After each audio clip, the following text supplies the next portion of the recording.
यीशु द्वारा व्यभिचारिणी को क्षमा। परंतु यीशु जैतून के पहाड़ पर गया। भोर को वह फिर मंदिर में आया। सब लोग उसके पास आए और वह बैठकर उन्हें उपदेश देने लगा। तब शास्त्री और फरीसी एक स्त्री को लाए जो व्यभिचार में पकड़ी गई थी, और उसको बीच में खड़ा करके यीशु से कहा, हे गुरु, यह स्त्री व्यभिचार करती पकड़ी गई है। व्यवस्था में मूसा ने हमें आज्ञा दी है कि ऐसी स्त्रियों पर पथराव करें। अतः तो इस स्त्री के विषय में क्या कहता है? उन्होंने उसको परखने के लिए यह बात कही ताकि उस पर दोष लगाने के लिए कोई बात पाए। परंतु यीशु झुककर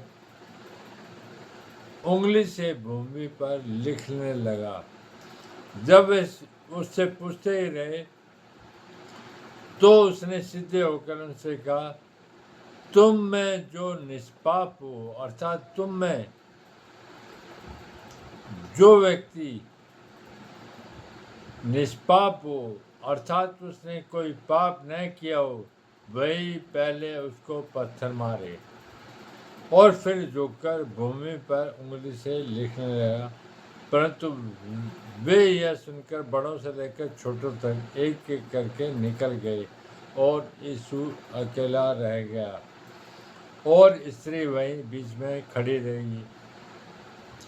यीशु ने सीधे होकर उससे कहा, हे नारी, वे कहाँ गए? क्या किसी ने तुझ पर दंड की आज्ञा न दी? उसने कहा, हे प्रभु, किसी ने नहीं। यीशु ने कहा, मैं भी तुझ पर दंड की आज्ञा नहीं देता। जा और फिर पाप न करना।